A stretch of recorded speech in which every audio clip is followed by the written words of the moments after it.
Anyway, I'm 48 years old. My breasts are only 5. Really, I mean, I thought I got a good deal on them, but when I got home after surgery, I could no longer sleep on my stomach. So it cost me another $4,000 for a Tempur-Pedic mattress. Now, if I get up really quick, I have 2 cup holders. Anyway, I have a very dysfunctional family. When we're depressed, we actually go out and adopt dogs. When the dog gets depressed, we return it.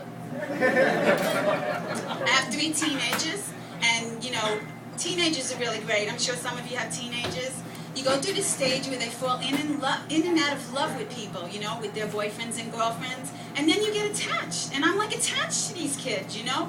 And so now one of them's going through the breakup. So I walked the kid to the door and I said, Danelle, I'm really going to miss you. And then it occurred to me, Danelle's my daughter. I have 2 kids in college, and they're taking languages. I thought for sure it was going to be Italian and Spanish, but it ended up being Chinese and Arabic, right? So my daughter comes home, she's got 100 on her test for Arabic. She says, Mom, I know the whole alphabet. I said, really? So she starts doing the alphabet. Ha, he, ho. So then I said, oh my God, that's going to come in handy if there's ever another war. She goes, what are you talking about? I said, you could tell them in their own language, please save my family. She said, Mom, she said, they'll shoot me anyway. I said, at least you'll die with a clear throat. So anyway, my daughters wanted to have a party one day, so they said, can we go to the store and get decorations and all that? So we're in the car with my husband, and he says, just remember, no loud music, no smoking, and no drinking. So we get there, and the sales clerk comes over, and she says, can I help you? And I said, yeah, we're going to need some balloons and a banner that says, this party's going to suck. Last summer, I'm at the beach with my daughter, and like my teenagers, they're really funny because they're reading all this stuff about liposuction and Botox, and they're like not even 20, you know? So we're on the beach, and this little kid comes running out of the water, and she's like, Mommy, I found a jellyfish. And my daughter says, stupid, that's an implant. So anyway, I had a sister recently. A lot of people are out of work and stuff, and so she lost her job, and she's into like acting and all that. So she goes on this casting call for a new vampire movie. They told her she sucks. She thinks they hired her. I went to Pathmark the other day, and I parked my car, and then I went shopping, and when I went to get out, this lady parked behind me. She put a cart right behind my car. So I get out of my car, and I said, excuse me. I said, you know, that's kind of rude. She said, listen, I'm depressed and you don't walk in my shoes. And I said, really? If I walked in those fucking shoes, I'd be depressed too. And the other day I was at Dunkin' Donuts, right? And I go in and I want to get munchkins. So I wanted 25 munchkins. You can get 25 or 50. So I ordered 25. The guy comes over with this big box. I said, excuse me, you made a mistake. I only wanted 25. He said, listen. He says, we don't have no small boxes. Is that going to be a problem? I says, yeah. It's either going to look like I'm cheap or I already ate some.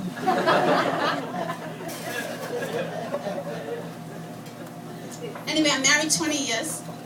Woo! What the hell are you clapping for? I'm not happy. We've been in therapy for 15 years. You know we're up to now? Finger puppets. We put puppets on our fingers to talk to each other. I thought the lady was nuts. I come home, I throw the puppets on the table, go upstairs to go to sleep, go downstairs the next day to make coffee. I look over at the table, the puppets are all torn apart. I said, holy shit, they're fighting now. Must be the house. Now you can bring your dog to a therapist, right?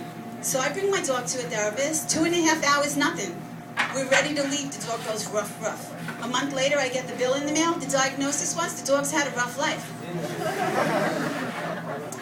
I married a guy, I call him Jekyll and Hyde. I never know who the hell I'm going to wake up with, but I looked at it this way. As long as they both bring home a paycheck, I'll be fine. One day we're lying in bed, and he says, do you want a little? I said, isn't that what I've been getting all these years? And then they came out with this swine flu, but when we were first married, they had mad cow's disease. Anybody remember that? My husband was pacing the floor back and forth, worried he was going to get it. I said, you can't get it, you're already a pig. So we ended up going through this hard time, and we were starting to get separated, and we were still in the same house. And so he's just sitting there on the couch, long toenails, greasy hair, and I'm passing him by, and I'm thinking, you're so freaking unemotional, right? So I do what the kids do. I went on Google, and I Googled unemotional. So I look it up, and it was everything that he was. So I printed it up, and I put it underneath his door. I go to leave with my 2 daughters to get ice cream. When I came back, there were 2 papers underneath my door, menopause and controlling women. Well, I was pissed. I slipped another thing underneath his door. It wasn't a paper, though. It was a hose hooked up to my car exhaust. Anyway, then we ended up going to the separation, and his lawyer calls me, and then my lawyer calls me, and he says, you know, Mrs. G, he goes,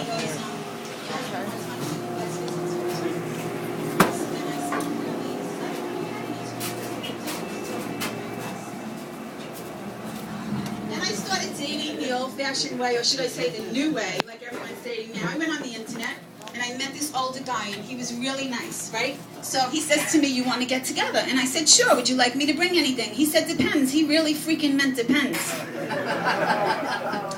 Then I met another guy, right? A widower. He takes me out to eat, he holds my hand at the end of dinner, and he says, I really like you, Lori, I want you to meet my children. So I said, okay. I go to his house, his kids say hello. On their way out, they said, don't think you're taking my mother's place. I said, I'm not going to take your mother's place, but I'm going to take the house and jewelry. Then I'm at a club one night, and this younger Spanish guy comes over, and he's like, we should go out, I really like you. And you know, it wasn't so bad that he was younger, but I was bothered more that he was Spanish, because during foreplay, I don't want to hear mommy. I went on a date, and I figured the only way to get out of some of these crazy stories that I hear is to play dumb. So I'm on the date, and the guy's sitting there, and that hand comes across, and he's like, how are you? He says, do you believe in S&M? So I said, well, I was going to have the chicken and broccoli, but spaghetti and meatballs will be fine. And then when you're single, everyone in the world wants to fix you up with someone. So my neighbor's throwing her garbage out. She's like, Lori, I got to tell you this guy Howard at my job, and I want you to meet him. She says, he would love to take you out. He saw your picture. He thinks you're beautiful, but he can't take you out this week because he has to sit and chipper. I said, fuck that. I'm not dating a guy that can't pay his heating bill. And then one night I'm out, and this guy comes over to me, this younger guy, bodybuilder, and he squeezes my face, and he says, you're so beautiful and affectionate. I'm going to get you a drink. So he walks away to get me a drink, and my girlfriend says, oh my God, he's so cute and young and affectionate. I said, he wasn't being affectionate. He wants to know what I looked like 10 years ago. Then I went on a date with this other guy. Dating's horrible. I would rather be married right now, actually. I don't know if anybody's single or married out there, but dating is really horrible if you're dating. You meet these weird people, they lie, they tell you they have hair and teeth. There is no hair and teeth. So anyway, I'm on this date, and this guy's grunting the entire time. Now, you always, when you're in a long marriage, and then you're single again, you start envisioning everybody as a long-term thing. You're not thinking like a couple of weeks. You're thinking, oh, I'll be with them for the rest of my life, right? So this guy's sitting at dinner, he's like, and I'm like, I can't do this for the rest of my life. And then this one guy I go out with, my girlfriend introduces me to him. He's bald-headed and big. And I said, I'm really not interested in a bald-headed guy. And besides, if we ever get closer, I can't picture a head down there. It'll feel like childbirth all over again. Anyway, thank you very much.